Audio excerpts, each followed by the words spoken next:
Good morning વિદ્યાર્થી મિત્રો. ચાલો આજે આપણે ફરી પાછા આગળ હિન્દી વિષયમાં ગદ્ય 15 જોઈએ. 15મું ગद्य છે कहानी છે. कहानी का शीर्षक है दाजू. दाजू का मतलब होता है अल्मोड़ा के पहाड़ी विस्तार की बात है.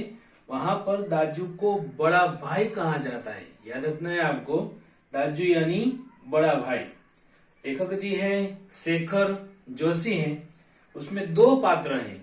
एक छोटा सा 10 साल की उम्र का मदन नाम का बालक है और लेखक के रूप में है जगदीश बाबू, जो ऐसे दाजू बड़े भाई के रूप में एक छोटे बालक के हृदय की बात जो है, छोटे बालक पे अस्तित्व की बात जो है वो यहाँ पर ऐसे पहाड़ी बालक की बताई गई है. तो हमें इसे आगे समझना है. देखते हैं हम बाल श्रमिक. यहाँ पर जो बालक है वह बाल श्रमिक, छोटे बालक मजदूरी करते हैं, श्रम करते हैं, उस पर लिखी गई यह बहुत बड़ी रसप्रद कहानी है, जिसमें मदन बालक जो है वह ऐसे पहाड़ी विस्तार में रहता है और अपने पेट की आग बुझाने के लिए, अपना पेट का गड्ढा भरने के लिए वह शहर में आता है और शहर में एक होटल में रहता है. होटल में रह के वहां पर वो काम करते हुए अपना जीवन गुजरान जो है वह चलाता है. भोला भाला बालक है जो अपना दाजू यानी कि बड़ा भाई समझने लगता है, भोलेपन के यह भाव से. जो आने वाले ऐसे लेखक जी हैं, जगदीश जोशी जो है, शेखर जी जो है, जगदीश बाबू जो है, वह होटल में आते हैं तो बड़े भाई के रूप में उसे समझता है और एक दिन वह बालक के मन पर ऐसा आघात लग जाता है इनके द्वारा कि उसका मार्मिक चित्रण जो है वह शेखर जी ने यहाँ पर हमें बताया है. तो बाल मानस की बात जो है, अस्तित्व की बात जो है, उन पर जो असर होता है वह बात हमें इस इकाई में समझना है.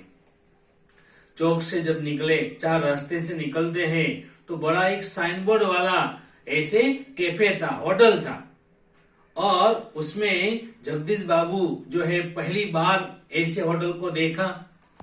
जगदीश बाबू जो है उसने देखा कि इसमें एक गोरा सुंदर रंग है, नीली सफाक मतलब कि निर्मल स्वच्छ आंखें है, सुनहरे लहराते हुए बाल है और चाल जो है उसकी वो अनोखी मस्ती है. चाल में अनोखी मस्ती चाहिए है, लेकिन कोई शिथिलता, कोई थकावट, कोई आलस्य नहीं था. कोमल पत्ते पर कोमल कोमल पत्ता होता है, उस पर फिसलती हुई पानी की बूंद जो है वह जैसी स्फूर्ति जो है, सेहत जो है वह बनी हुई है. आंखों की चालाकी, चंचलता देखकर उसकी उम्र का अनुमान लगाए तो 9-10 वर्ष की उम्र का यह बालक है और यह बालक की उम्र शायद 9-10 वर्ष लेखक जी ने देखी. अधजली सिगारेट पी रहे हैं. लंबा कस खींचते हुए लेखक जी जगदीश बाबू जो है होटल में प्रवेश करते हैं तो वह मेज पर प्लेट उठा रहा था. बालक डिश उठा रहा है. पास के कोने में जाकर वह बैठे तो उसके सामने था. कितनी स्फूर्ति है. देखा तो मेज पर प्लेट उठा रहा है और जब जगदीश बाबू जाकर कोने के टेबल पर बैठे तो उसके सामने वह तुरंत हाजिर था. इतनी तेज स्फूर्ति जो है वो बालक की बनी हुई थी, खुमारी थी उसमें. मानो घंटों से, कलाकों भर से उनके स्थान पर आने वाले व्यक्ति जो है, होटल में खाने वाले व्यक्ति है, उसका इंतजार कर रहा हो. कुछ बोला नहीं बालक. नम्रता भाव प्रदर्शन करने के लिए थोड़ा जगदीश बाबू की ओर मुस्कुराया, थोड़ा झुका और फिर उसके मौन, बालक मौन रहता है और मौन रहने पर कितनी बालक में ऐसे चतुरता बनी है, कितना उसमें अहम भाव था कि बालक जब मौन रहता है तो मौन रहने पर सारा कैफे का मेनू जो है, मेनू होटल में बनाई जाए जो सारी चीजें है उसका एक मेनू जो बनता है वह सारा मेनू बालक के अंदर ऐसे जगदीश बाबू ने देखा, उसके अंदर समाहित था. इतनी सुंदर बालक का यह भाव है. सिंगल चाय का ऑर्डर पाने पर एक बार मुस्कुराया. लेखक जी ने बताया जगदीश बाबू कहते हैं सिंगल चाय और मुस्कुराकर वह चला गया और पलक झलकते ही पापण पलक फिरकती है और इतनी पापण पलक के फिरकने की तेज गति से वह चाय लेकर जगदीश बाबू के सामने मेज पर हाजिर था। इतनी स्फूर्ति वाला बालक। मनुष्य की भावनाएं जो है कितनी विचित्र होती है।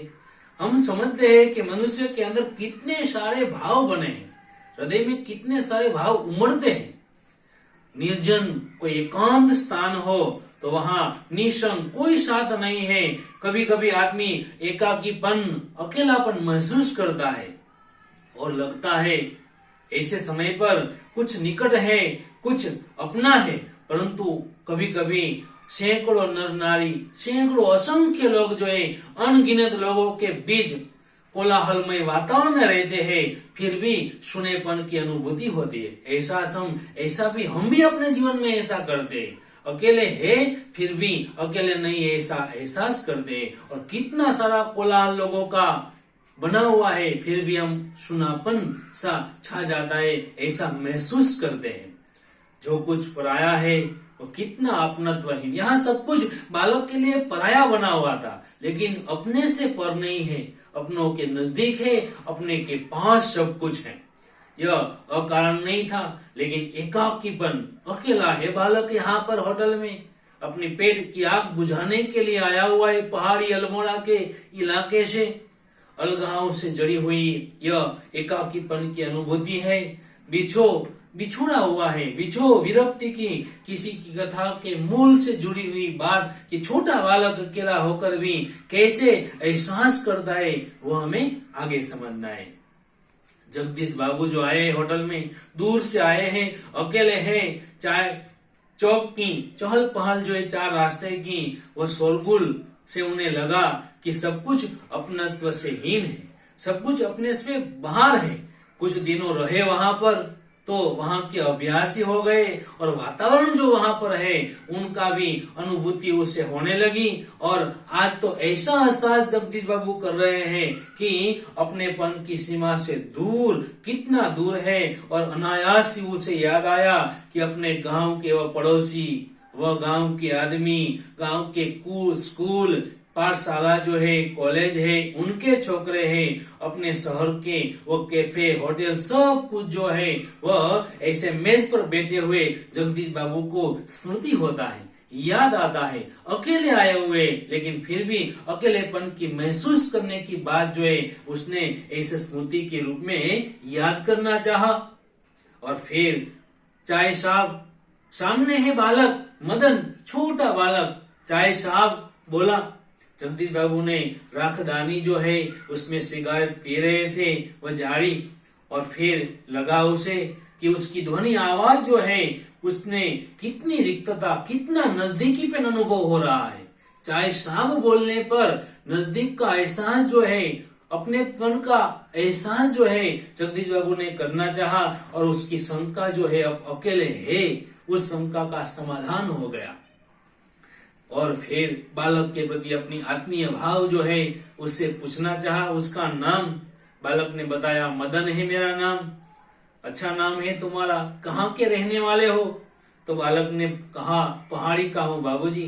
बालक मदन जो है पहाड़ी इलाके रहने वाला था। पहाड़ तो सैकड़ों है बाबूजी ने, मतलब कि जगदीश बाबू ने पूछा, सैकड़ों पहाड़ है, आबू है, दार्जिलिंग है, मसूरी है, शिमला है, हिमालय का अल्मोड़ा पहाड़ है, तुम किस गांव के पहाड़ में रहते हो? तब शायद पहाड़ और जिले का उसे भेद छोटे बालक को नहीं था, इसलिए मुस्कुराकर थोड़ी मुस्कान बड़ी ऐसे चेहरे के स्मित भाव से बताया, अल्मोड़ा साहब, अल्मोड़ा। बालक जो है हिमालय के पास के अल्मोड़ा पहाड़ी विस्तार जो है वहां का रहने वाला था। अल्मोड़ा में कौन सा गांव? तो विशेष जानने की इच्छा से जगदीश बाबू ने बालक मदन से पूछना चाहा और बालक ने संकोच भरी ऐसे दृष्टि में डाल दिया, संकोच हो रहा था। शायद अपने गांव की अनोखी संज्ञा, अनोखा नाम जो है उसके कारण उसे संकोच हुआ था। कभी कभी ऐसा भी होता है, कुछ ऐसे नाम अनोखे होने पर, विचित्र होने पर नाम नहीं बता पाते हैं। ऐसा ही एहसास बालक मदन को हुआ, कारण अपना नाम जो है गांव का वह टालता हुआ कहता है, अल्मोड़ा जो है ना पहाड़ी इलाका, वहां से 15-20 मील दूर है मेरा गांव। फिर भी जगदीश बाबू ने जोर देकर पूछना चाहा गांव का नाम, तो बालक ने बताया अपने अल्मोड़ा के पहाड़ी विस्तार के गांव का नाम, जहां से वह शहर में आया हुआ है। वह गांव का नाम है डोटिया लगो। गांव है, विचित्र संज्ञा है, समझो, डोटिया लगो। संकोच एहसास करता हुआ बालक मदन जो है वह जगदीश बाबू से जवाब देता है। जगदीश बाबू के चेहरे पर एकाकीपन जो है, अकेलापन की स्याही जो है वह दूर हो गई। अकेलापन जो एहसास कर रहे शहर में कैफे में आकर वह दूर हो गया और मुस्कुराकर हंसते हुए मदन को बताया कि वे भी उसके निकट के गांव के रहने वाले हैं। और प्रसन्नता, खुशी के कारण मदन के हाथ से ट्रेर गिर पड़ेगी। इतनी खुशी, इतनी प्रसन्नता, इतनी ऐसे आनंद की बात लहर जो है वह मदन के चेहरे पर भी छा जाती है। उसके मुंह से शब्द निकलना चाहकर भी न निकल पाया और खोया खोया सा विचारों में मग्न हो गया, खोया गया। और फिर लौट कर फिर वापस देखने का प्रयत्न कर रहा था, खो गया, अतीत में खो गया, अतीत भूतकाल में खो गया। गांव याद आया उसे। किसे देखकर? समझना है ध्यान से, जगदीश बाबू जो है उसके पास के निकट के गांव वाले हैं, जिसे सुनकर बालक जो है अपने भूतकाल में खो गया। छोटा बालक है, 10 साल की उम्र का, फिर भी देखो फिर क्या याद आया उसे। ऊंची ऊंची पहाड़ियां अपने गांव की, कहीं नदी आई, इर्जा, यानी कि पहाड़ी इलाके में इर्जा यानी माँ जो है उसे इर्जा कहा जाता है। ध्यान से समझे। बाबा, दीदी, बुली, छोटी बहन जो है उसे बुली कहा जाता है। और दाजू यानी बड़ा भाई जो है, वो सब कुछ अतीत जो है उसमें खो गया। मदन को जगदीश बाबू के रूप में किसकी छाया निकट जान। मदन ने जगदीश बाबू को देखा, तो जगदीश बाबू में कौन देख रहा है? जगदीश बाबू में किसका चेहरा उसे भास रहा है? इर्जा नहीं, माँ नहीं, बाबा नहीं, बाबा भी नहीं, दीदी नहीं, बुली नहीं, दाजू, हाँ दाजू, बड़े भाई के रूप में मदन ने जगदीश बाबू को देखना चाहा। बड़े भाई की याद जो है, स्मृति जो है, छाया जो है निकट दिखाई दी। 2-4 ही दिनों में मदन और जगदीश बाबू के बीच अजनबीपन की खाई जो है, अकेलेपन की खाई जो है, अजनबीपन जो था ना वह दूर हो गया। और टेबल पर बैठते ही मदन का स्वर सुनाई देता। जब जब वह जगदीश बाबू होटल के कैफे में आते हैं चाय पानी नाश्ता करने के लिए, तो मदन का बार बार स्वर जो है सुनाई देता है। क्या? दाजू, जय हिंद। क्या बोलता है मदन? दाजू यानी बड़े भाई के रूप में समझता है उसे, दाजू कहता है। जय हिंद, जय हिंद के रूप में बोला, जय हिंद। दाजू आज तो ठंड बहुत है। दाजू क्या यहाँ भी व्यू हिम बर्फ पड़ेगा? दाजू आपने तो कल बहुत थोड़ा खाना। चिंता करता है बड़े भाई की, बड़े भाई के रूप में जगदीश बाबू को देख रहा है। आपने थोड़ा खाना खाया था। भाई की आवाज पड़ती और आवाज प्रतिध्वनि के पहुंचने से पहले वह पहुंच जाता। होटल में भाई के रूप में वह है बालक। जब होटल में दूसरी ओर से भाई की आवाज आती है, बॉय की, तो मदन ऐसे उसकी आवाज की प्रतिध्वनि आवाज आती है और उसकी प्रतिध्वनि जाती है, ऐसे वही दूसरे टेबल पर मेज पर पहुंच जाता। इतनी स्फूर्ति है। ऑर्डर लेकर फिर जाते जाते जगदीश बापू से पूछता है, दाजू कोई और चीज लाऊं? पानी लाऊं? लाया दाजू। पानी लाने के कहने पर इतना अहम भाव जो है जगदीश बाबू के प्रति बना हुआ है कि लाया दाजू, और उतनी आतुरता से लगन से वह दोहराता है शब्द को कि बहुत दिनों के बाद मिलने का भी माँ अपने बेटे को चूमती है, माँ अपने बेटे को प्यार करती है। ऐसा प्यार भाव जो है जगदीश बाबू और छोटे मदन बालक जो है उसमें हो जाता है। कुछ दिनों के पश्चात जगदीश बाबू जो है उनका एकाकीपन दूर हो गया। उन्हें अब चौंक गए और कैफे नहीं सारा शहर जो है अपनेपन से भरा हुआ है ऐसा महसूस कर रहे हैं। और बार बार अब क्या हुआ, यहाँ पर से कहानी मोड़ होती है।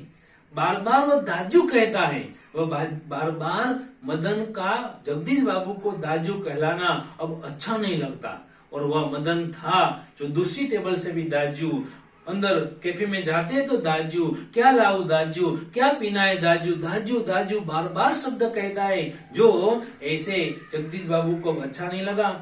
इसलिए जगदीश बाबू ने मदन को बुलाया, मदन इधर आओ।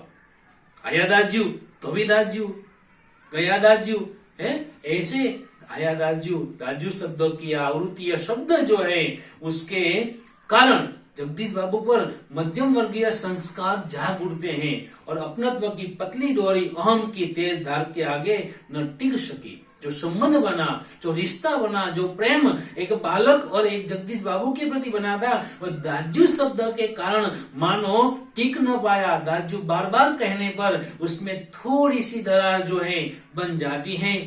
दाजू चाय लाऊं, चाय नहीं, जगदीश बाबू ने कहा। या दाजू दाजू क्या चिल्लाते रहते हो दिन रात, किसी की प्रेस्टीज इज्जत जो है उसका भी ख्याल नहीं है तुम्हें। अब जगदीश बाबू को अपनी इज्जत की बात बनी। दाजू बार बार कहता है, सबके सामने बोलता रहता है, बार बार जब भी आए जाए तो प्रेस्टीज की बात, इज्जत की जो है, आबरू की जो बात है वह तुम्हें ऐसे ख्याल नहीं आती। जगदीश बाबू का मुंह क्रोध के कारण तमतमा गया, क्रोधित हो गए और यह क्या बोल रहे वह शब्द पर उसे अधिकार न रहा।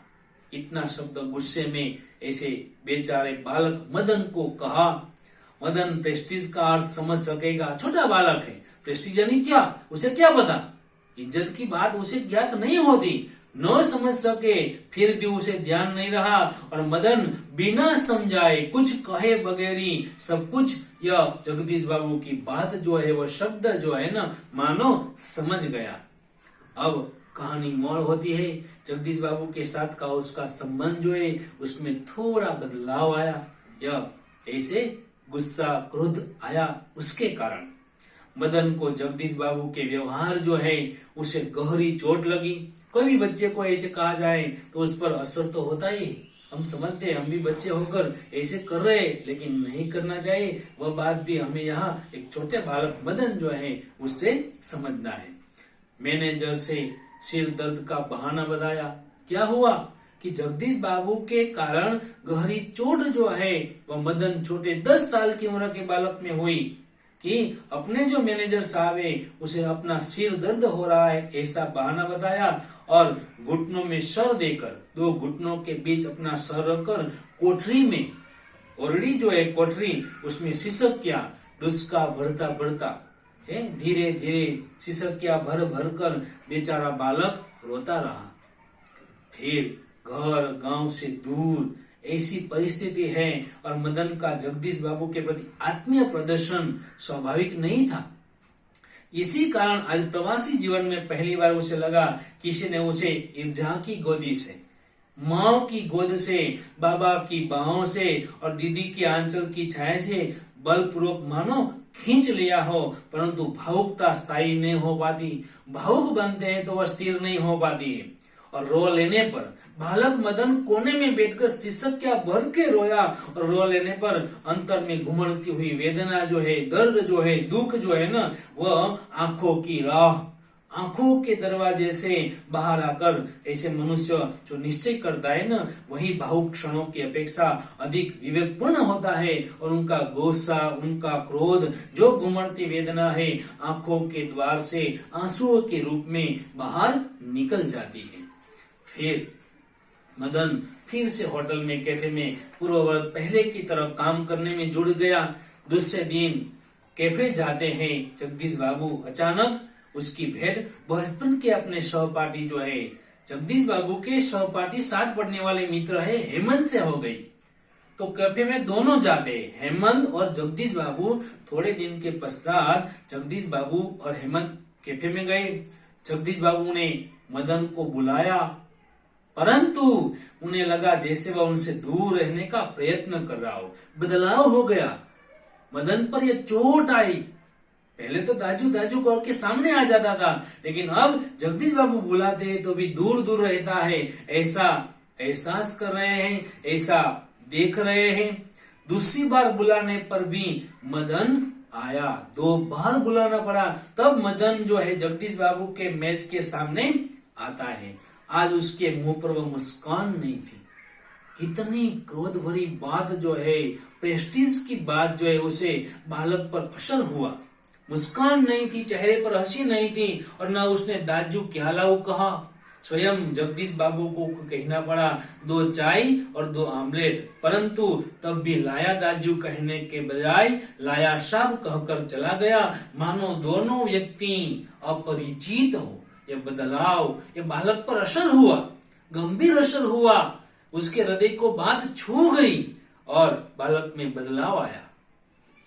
शायद पहाड़ी इलाका है, हेमंत ने अनुमान लगाकर पूछा जो मित्र है उसने।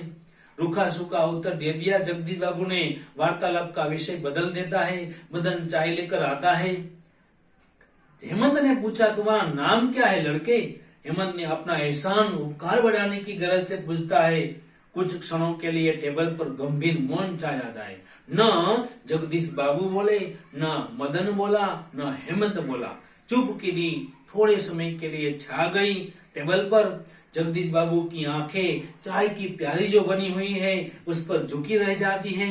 मदन की आंखों के सामने विगत स्मृतियां जो है, अतीत की स्मृतियां जो है, यादें जो है, वो मानो घूमने लगी।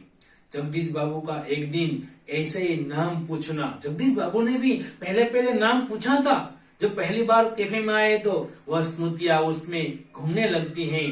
फिर दाजू अपने तो कल थोड़ा ही खाना खाया वो भी याद आया, क्योंकि उसकी चिंता करता था। बड़े भाई के रूप में उसे जाना है, स्मृति हुई उसे।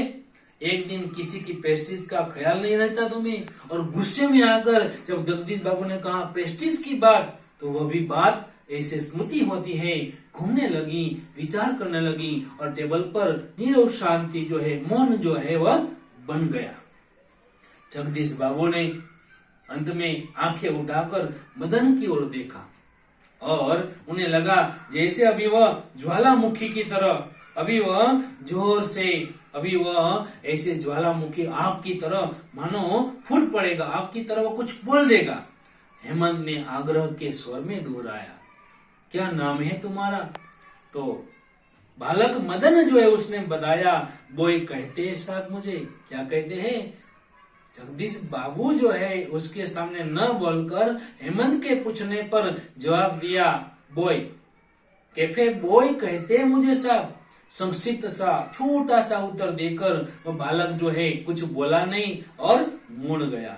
आवेश, गुस्सा, क्रोध जो है उसमें उसका चेहरा लाल होकर अधिक सुंदर भी हो जाता है।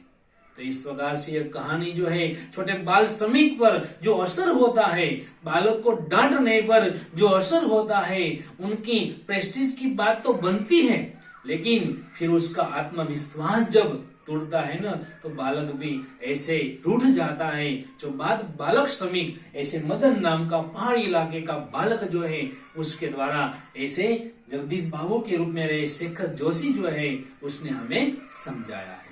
अस्तु।